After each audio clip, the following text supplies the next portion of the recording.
So recently this year I retired my old alignment wheel and I started using this new one. The old one was something I just kinda did as an experiment, and I created it with the intent that most people would not be able to recognize everyone on the wheel. And I think most people seem to like that, but I'm interested in going with something new. However, before we retire the old wheel, I think we should go ahead and check out some of the characters that we have on it. Most people recognized that on the old wheel up in the corner of Chaotic Good, we had Ash Ketchum, the star of the old Pokemon anime series. And a lot of people tend to kinda disagree with me on where I placed him. Now, the reason I came to the conclusion that Ash is Chaotic Good is mostly that I used to binge watch the old Kanto through Johto seasons with my daughter, and I noticed that even though Ash is a well-meaning boy, he tended to also be wild, disorganized, and kinda improvised and did whatever the hell he wanted. He didn't put a ton of thought into his actions. But you guys click on my videos for a play-by-play through the character's life, and I'm just gonna tell you guys, if you're expecting me to honestly and sincerely go through 1,142 episodes of an anime, 18 movies, shut up, 2 of them are duplicates, 27 Pikachu short movies, and 2 TV specials? No! Howdy friendos, my name is Stuart, and today we're gonna be looking at Ash Ketchum from the new Pokemon movies. Now I know you guys are really wanting me to look at the old Ash, but there is just too much material to go through, and the series really does go out of its way to keep his personality the same throughout most of it, so it's pretty much a moot point. Fortunately, there has been something of a reboot that came out recently that starts Ash's story over at the beginning and still gets him lots of interpersonal drama to deal with, and that is Ash Ketchum of the Pokemon I Choose You, The Power of Us, and The Mysteries of the Jungle, otherwise known as Coco. Now, as of the time of this recording, Coco is not available to English audiences, and I even tried to find places where I might be able to yar-har see it, but I just can't. So unfortunately, Coco will not be put into this. These movies do a pretty good job of sticking to our main protagonist and giving them subtle but okay arc in each film, but let's go over his backstory real quick anyway. Ash Ketchum is a boy born and raised in Pallet Town. He has a mom, a dad that is never shown on screen, but mentioned a few times, and loves Pokemon. That's it. I'm kind of memeing here, but really, he doesn't have a lot else going for him. He's definitely not a bad kid or a bad character, but this is a reboot for a new continuity of movies for a new generation of audience. Ash starts at true neutral. But we all know it's not a Pokemon movie unless Ash becomes the gosh darn most important person in the Pokemon world, so we all know that's not where he's going to end up. But with all that out of the way, I wrote this in my script, and I realize now how awkward it is. Pokemon, let's go to the polls. However, before we go, this video is sponsored by the Crystal Punk Kickstarter. Crystal Punk is a brand new 5e setting that basically combines dark fantasy and cyberpunk in order to create a unique world full of cultist corporations, evil gods, magic-fueled technology, and of course all of those edgy tropes to give your inner middle school heart pumping with glee. Backing this project will earn you a PDF or hardcover that will come with tons of new races, subclasses, magitech equipment, and the unique class for the setting called the Evolutionist. But hey, don't take my word for it. Crystal Punk is so confident that you'll love their setting that they have the Evolutionist class, a short story, and several test kits available on their Kickstarter. Click the link in the description below and pledge today. It really helps us when you support our sponsors. Thank you, and on to the video. We're best friends already, right?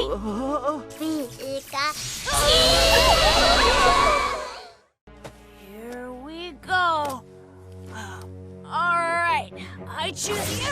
Originally, I was going to give Ash a chaotic neutral for staying up too late and thus making him late to pick his Pokemon, but as you can clearly see, he slept through his alarm clock and broke it. Technically not his fault, so no alignment here. Hey, Professor Oak, I made it, I'm here! Oh, hello, Ash. Judge Ash all you want, but Professor Oak invited 4 kids and only had 3 viable Pokemon to give him, so, like, really half of this is on him. Oh, right. This Pikachu hates getting into any sort of Pokeball. After Ash realized that Pikachu hates the Pokeball, he does his best to cater to his needs. Neutral good. Meow. Fine then. Ash throws a rock at a Pidgey after Pikachu refuses to fight and hits a Spearow on accident. This causes them to be swarmed by an entire flock of angry birds, and Ash tries to protect Pikachu with his life. Chaotic neutral for the first, and then neutral good for the other. Montage time! No song because I ain't dealing with that. Freaking copyright bullshit. Pikachu and Ash go on their Pokemon journey, winning badges and catching more buds. An argument could be made that this is a neutral decision since they're just kind of doing their own thing, but they're consistently bonding and improving each other. I'm going to say neutral good. Oh, hi, Mom. Well, you finally decided to call. So Ash is kind of a dick here. Be nice to your parents, kids. Call them once in a while, make sure to listen to them, stay in school, and eat your vegetables. Chaotic neutral. But it was so overwhelmingly strong, we were beat in no time. Okay, I actually kind of love this. Okay, so there's a legendary Pokemon in the woods? Literally every trainer goes out and tries to get it. This is the most realistic reaction to a legendary Pokemon showing up ever done in an anime. This is reckless and stupid though, so chaotic neutral. Sir, I think you better call your mommy. Hey, quit it. Let's do this. Right with you. Ash then gets into a battle with a random trainer after they just got demolished by Entei, and even after they got a warning from the Lucario kid. Chaotic neutral. This does cause an Onix to rampage as well. Fortunately, Ash and his new friend managed to calm it down while helping each other. Neutral good.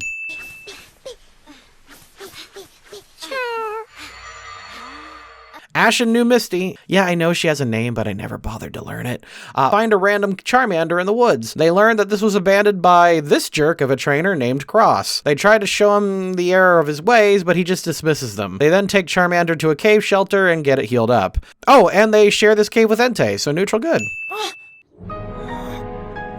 If winning's all you care about, then you're no different than Cross. This is really weird and a really long segment of the movie where I don't really know how to classify this. Ash loses a battle to Cross and gets pretty frustrated about it. Kinda runs away from everyone and then gets into a haunted existential situation thanks to Marshadow. I'm just gonna say chaotic neutral and call it a day. They're primate. Once they're angry, there's no calming them down. Ash and his buds are attacked by a horde of Primeape, and he and Metapod save them, which causes it to evolve into a Butterfree. Neutral good. And of course, we can't have a Butterfree stick around in this series. This is Pokemon. Ash has to let it go so it can be with its new girlfriend. Neutral good. It's Raikou! Oh, go f*** yourselves, you stupid twats in the comment section of my streams! You guys kept interrupting me during my Pokemon campaign and kept saying, oh, Stuart, it's pronounced Raikou. Aren't you so uncivilized in a way of saying these fake creatures' names? Oh, it's Raikou. It's pronounced f***ing Raikou. I f***ing knew it. It's Cross. Let's wrap this movie up. Ash fights edgy ginger kid and wins. He then gives a quick speech about the power of friendship and then goes with the rainbow wing to summon Ho-Oh. Carrot Top then steals the wing and tries to summon Ho-Oh himself, but then corrupts it with the evil in his heart. This causes a massive chain reaction that turns like everyone into a shadow Pokemon that Ash needs to fend off. He fails and dies, but then gets better, hears the voice of Pikachu, and then saves everybody with the power of friendship. Yay, neutral good twice. Back with Iron Tail. Oh, also Pikachu versus Marshadow is a Nat 20 fight. It's really underrated and kind of awesome. Although Ash versus Cross is arguably better since it kinda completed both their character arcs as well. It was just really good. Just calm down. After all, this is a festival, so let's have some fun. It almost took 10 minutes for Ash to show up in this movie, and his big dramatic entrance is saving the mayor's daughter from these lemon whores. Neutral good. I wonder what kind of Pokemon will be catching. Ash and Pikachu enter a catching competition and give up valuable catch time in order to calm a rampaging Tyranitar. They still placed, but didn't win. Neutral good. You don't, huh? Okay, do you mind, Pikachu? So now, you go take it on! Ash believes in baptism by fire. He lends this cute girl his Pikachu and then gives her advice on how to capture Eevee. She eventually gets it, so neutral good. We can help out too. Ash volunteers to help clean up vandalism. Neutral good. Stop right there, Team Rocket! Okay, so listen, I'm not gonna pretend to be invested in this movie. Stuff just happens a lot, and Ash just kind of plays goody two-shoes a lot. He chases Team Rocket after they steal a science thing. He then volunteers to chase after the science thing, and then saves the mayor's daughter from some poachers who are aiming net guns and deadly elemental attacks at her. Okay, what the hell was that? But neutral good 3 times.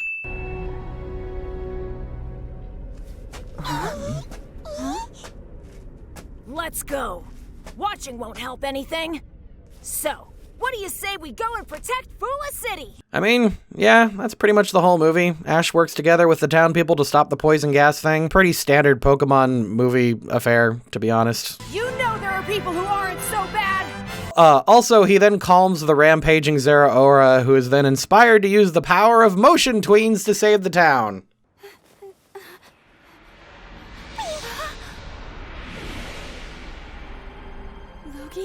Oof.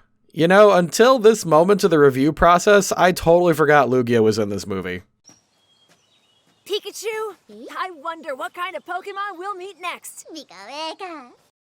So, yeah, basically Ash commits to the neutral good route about as hard as Dio commits to the chaotic evil route.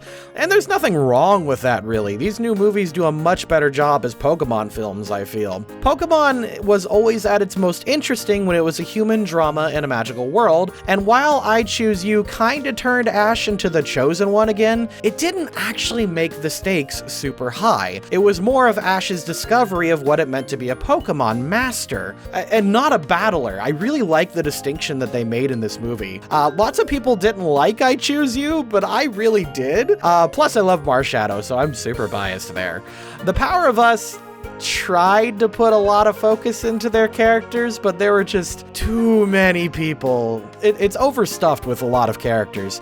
Plus, Zeraora just gets kind of shoved in there without any rhyme or reason.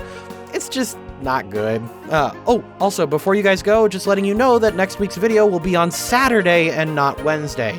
I'm planning on doing a crossover with another D&D tuber who releases their videos every Saturday, and we're going to talk about how to create a satisfying Pokemon D&D campaign. So, thank you to the patrons, and I'll see you next week.